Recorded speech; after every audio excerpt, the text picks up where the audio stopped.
नमस्कार दोस्तों, कैसे हो आप सब। उम्मीद करते हैं कि सब आप अच्छे होंगे। टारगेट जॉब स्कैन में आप सबका स्वागत है। जैसा कि आपको पता है कि माँ बाप का सपना पूरा करने वाला करंट अफेयर्स डेली आपको 8 से 10 क्वेश्चन करंट अफेयर से संबंधित और स्टैटिक जीके से संबंधित कवर करता है। और साथ साथ में डेली गायत्री मंत्र डोज भी हम पढ़ते हैं, जिसमें से 1 से 2 क्वेश्चन डायरेक्ट आपके एग्जाम में छपता है। अब बात करते हैं मोटिवेशनल कोट के बारे में। समय के पास इतना समय नहीं कि वो आपको दोबारा समय दे। दोस्तों, आप समय की कदर करके लगातार प्रयास करते रहें। यदि लगातार आप प्रयास करेंगे तो आप अपने माँ बाप का सपना पूरा कर पाएंगे।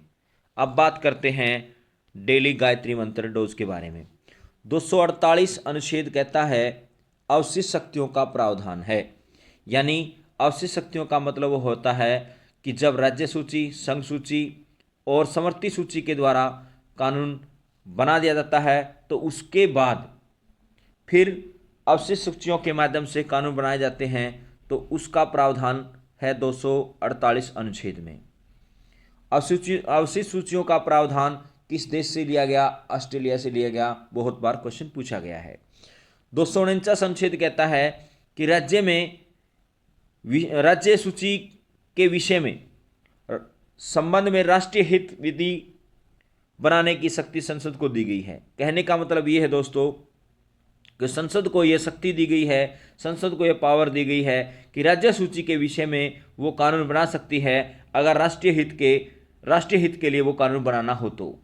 250 अनुच्छेद कहता है यदि आपातकाल की उद्घोषणा प्रवर्तन में हो तो राज्य सूची के विषय में संबंध में विधि बनाना। यदि आपातकाल की घोषणा की जा चुकी है या आपातकाल की घोषणा हो चुकी है तो उस दौरान राज्य सूची के विषय के संबंध में कानून बनाए जाने की प्रवृत्ति के बारे में या विधि के बारे में बताया गया है। 251 अनुच्छेद कहता है संसद द्वारा अनुच्छेद 249 और 250 के अधीन बनाई गई विधियां और राज्यों के विधानमंडलों द्वारा बनाई गई विधियों में असंगति। यानी 249 अनुच्छेद में क्या है कि राज्य सूची के किसी विषय पर संसद कानून बना सकती है। 250 अनुच्छेद में लिखा हुआ है कि आपातकाल के समय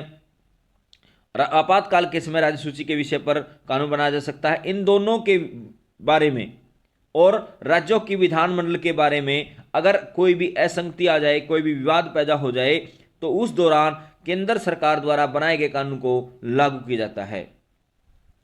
इसके बाद की जाए 252 अनुच्छेद के बारे में। दो या दो से अधिक राज्यों के लिए उनकी सहमति से विधि बनाने की शक्ति और ऐसी विधि किसी अन्य राज्य द्वारा अंगीकार किया जाना। यानी 2 या 2 से अधिक राज्यों के लिए उनकी सहमति से विधि बनाने की शक्ति संसद को दी गई है और ऐसी विधि का किसी अन्य राज्य द्वारा अंगीकार किया जाना। यानी जो विधि बनाई गई है वो किसी भी राज्य द्वारा अपनाई जा सकती है। 253 अनुच्छेद कहता है कि अंतर्राष्ट्रीय करारों को प्रभावी करने के लिए विधान यानी विधि। अंतर्राष्ट्रीय सतह पर जो भी कानून बनाए जाते हैं उनको लागू करने के लिए हर तरह से राज्य सरकार और केंद्र सरकार आप कह सकते हैं जवाबदेही होती है।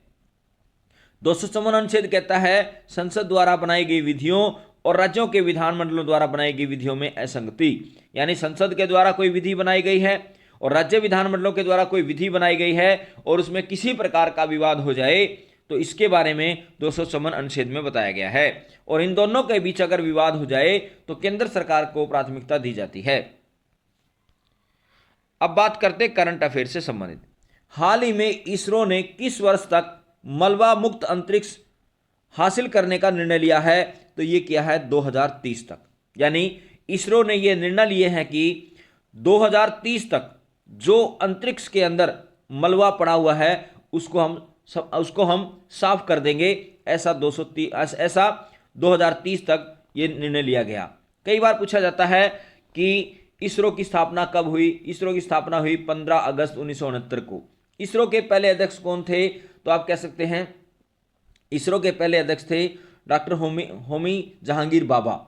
और अगर बात पूछा जाए इसरो के संस्थापक, इसरो के अभी वर्तमान समय में अध्यक्ष कौन है? तो एस सोमनाथ जी आप कह सकते हैं इसरो के अध्यक्ष हैं। इसके बाद अगर बात की जाए पृथ्वी दिवस, जैसा कि आपको पता है कि आज पृथ्वी दिवस है, यानी 22 अप्रैल को पृथ्वी दिवस मनाया जाता है और 22 अप्रैल 1970 को पहली बार संयुक्त राज्य अमेरिका ने पृथ्वी दिवस मनाया गया? पृथ्वी दिवस मनाने का विचार पहली बार 1969 में यूनेस्को सम्मेलन में शांति कार्यकर्ता जॉन मैककोलेन द्वारा दिया गया था। बहुत बार क्वेश्चन पूछा गया कि पृथ्वी दिवस को मनाने का विचार पहली बार किसके द्वारा दिया गया? 1969 में यूनेस्को सम्मेलन में शांति कार्यकर्ता जॉन मैककोलेन के द्वारा दिया गया। और इस दिन को मनाने का उद्देश्य पृथ्वी का सम्मान करना है। इसके साथ अगर बात की जाए, हाल ही में किसे ऊर्जा में उत्कृष्ट योगदान के लिए सम्मानित किया गया? तो उनका नाम है कौशिक राजशेखर। कौशिक राजशेखर को ऊर्जा में उत्कृष्ट योगदान के लिए सम्मानित किया गया है।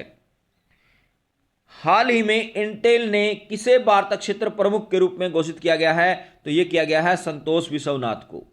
संतोष विश्वनाथन को आप कह सकते हैं भारत क्षेत्र के प्रमुख के रूप में घोषित किया गया है इंटेल के द्वारा। इसके बाद बात की जाए, हाल ही में किसे मेलकम आदिशिया पुरस्कार से सम्मानित किया गया? तो यह किया गया उत्साह पटनायक को। इसके साथ अगर बात की जाए, हाल ही में आर्म्ड फोर्सेस मेडिकल सर्विस और किस आईआईटी ने सैनिकों की स्वास्थ्य समस्याओं के समाधान के लिए समझौता किया है? तो यह किया गया है आईआईटी कानपुर के साथ समझौता किया गया है। भारतीय नौसेना ने आईआईटी कानपुर के साथ नवाचार और अनुसंधान के लिए समझौता ज्ञापन पर हस्ताक्षर किए। आईआईटी रोपड़ के शोधकर्ताओं ने सतलज में एक दुर्लभ धातु टेट्लम की खोज की।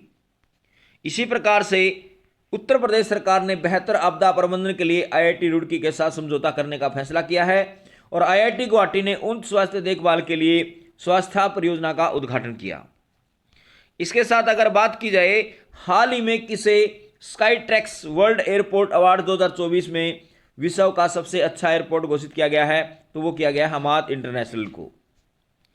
इसके साथ अगर बात की जाए, दुबई अंतर्राष्ट्रीय हवाई अड्डा अप्रैल 2024 में 4.5 मिलियन सीटों के साथ विश्व का सबसे व्यस्त अंतर्राष्ट्रीय हवाई अड्डा बना। यानी 2024 में विश्व का सबसे व्यस्त अंतर्राष्ट्रीय हवाई अड्डा कौन सा बना है? तो दुबई अंतर्राष्ट्रीय हवाई अड्डा बना है। लंदन में होथ्रो हवाई अड्डा 4 मिलियन अंतर्राष्ट्रीय सीटों के साथ दूसरे स्थान पर है, जो दुबई इंटरनेशनल से 22% कम है। इसके बाद साथ बात की जाए, भारत का सबसे छोटा एयरपोर्ट बलजैक हवाई अड्डा है, जो तुरा एयरपोर्ट के नाम से भी जाना जाता है। और एयरपोर्ट ये कहां पर है?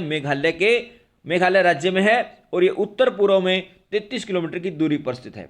बड़ा इंपॉर्टेंट क्वेश्चन है कि भारत का सबसे छोटा एयरपोर्ट कौन सा है? बलजैक हवाई अड्डा है, जिसको तुरा एयरपोर्ट के नाम से जाना जाता है और ये एयरपोर्ट कहां पर है? मेघालय में है।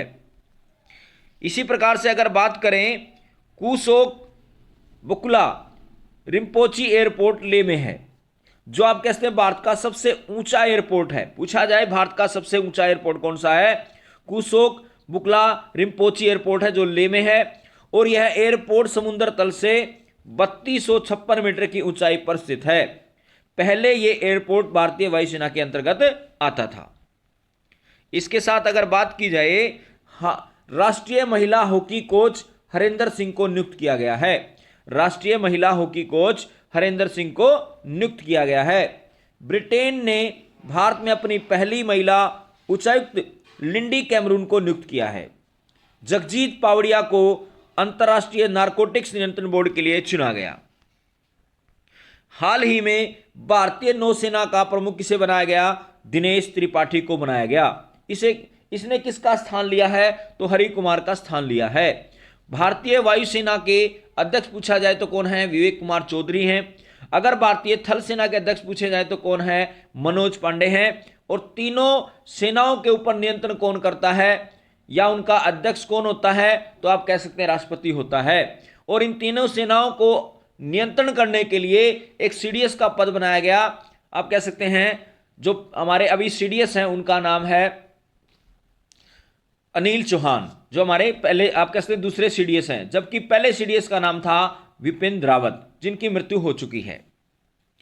इसके साथ अगर बात की जाए, हाल ही में भारत किस देश को ब्रह्मोस मिसाइलों की पहली खेप देगा? तो ये देगा फिलीपींस को।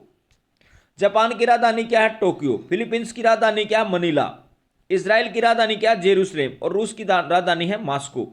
रूस विश्व का सबसे बड़ा क्षेत्रफल के हिसाब से देश है। जापान की राजधानी टोक्यो जो है, इसमें आप कह सकते हैं 2021 में आप कह सकते हैं ओलंपिक खेल हुए थे। इसके साथ साथ अगर बात की जाए, हाल ही में भारतीय सेना प्रमुख ने कहां हाई टेक लैब का उद्घाटन किया? तो यह किया है उज्बेकिस्तान में। यानी उज्बेकिस्तान में भारतीय सेना प्रमुख ने हाई टेक लैब का उद्घाटन किया है। कई बार क्वेश्चन आता है कि लाल बहादुर शास्त्री की मृत्यु कहां पर हुई थी? 1966 में। तो उज्बेकिस्तान की राजधानी ताशकंद में उनकी मृत्यु हुई थी, एक आप कह सकते हैं ताशकंद समझौते के दौरान। और 1966 ईस्वी में ही लाल बहादुर शास्त्री को आप कह सकते हैं भारत पुरस्कार दिया गया था। अभी कितने व्यक्तियों को भारत पुरस्कार दिया गया? तो 5 व्यक्तियों को 2024 में भारत रत्न पुरस्कार दिया गया, जिसमें लाल कृष्ण अडवाणी हैं, पीवी नरसिम्हा राव हैं, चौधरी चरण सिंह हैं, एमएस स्वामीनाथन हैं और बिहार के पूर्व मुख्यमंत्री कर्पूरी ठाकुर हैं। इसके साथ अगर बात की जाए, हाल ही में रमन सुब्बारो का निधन हुआ है। ये कौन है? तो ये क्रिकेटर हैं। इसके साथ अगर बात की जाए, एमएस धोनी ने 2020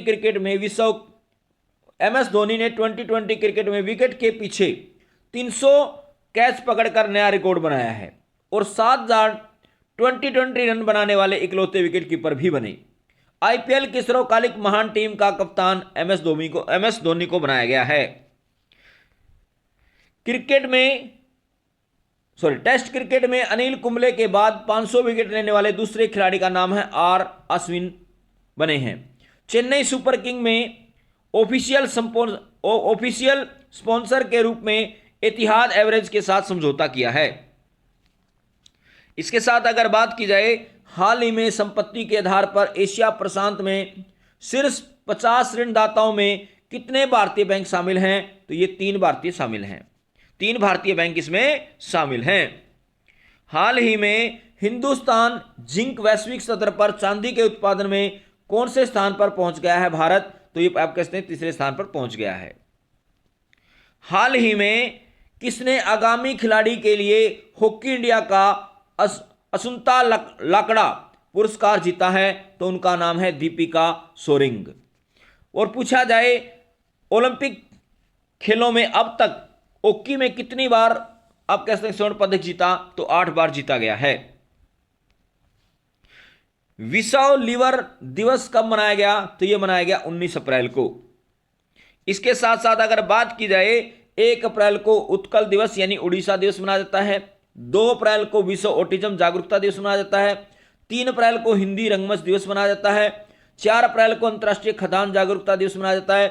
5 अप्रैल को राष्ट्रीय समुद्री दिवस मनाया जाता है। 7 अप्रैल को विश्व स्वास्थ्य दिवस मनाया जाता है, बहुत इंपॉर्टेंट है। 9 अप्रैल को सीआरपीएफ शौर्य दिवस मनाया जाता है। 10 अप्रैल को विश्व हेमोपैथिक दिवस मनाया जाता है। 11 अप्रैल को राष्ट्रीय सुरक्षित मातृत्व दिवस मनाया जाता है और विश्व पार्किंसन दिवस भी मनाया जाता है। 12 अप्रैल को मानव अंतरिक्ष उड़ान का अंतर्राष्ट्रीय दिवस मनाया जाता है। 13 अप्रैल को जलियांवाला बाग हत्याकांड दिवस मनाया जाता है।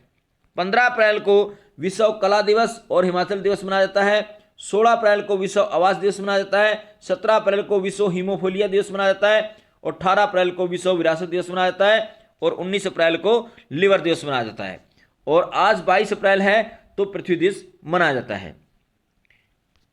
दोस्तों, अगर आपको हमारी मेहनत अच्छी लग रही हो तो हमारे चैनल को सब्सक्राइब करें, ज़्यादा से ज़्यादा शेयर करें, लाइक करें, कमेंट करें और वीडियो के डिस्क्रिप्शन में आपको टेलीग्राम का लिंक मिल जाएगा जिसमें आप फ्री में पीडीएफ प्रोवाइड कर सकते हैं। दोस्तों, अपने माता पिता का सम्मान करें, देश के जवानों का सम्मान करें, हमेशा मुस्कुराते रहें, हंसते रहें और हमारे चैनल टारगेट जॉब स्कैन को सब्सक्राइब करें। धन्यवाद।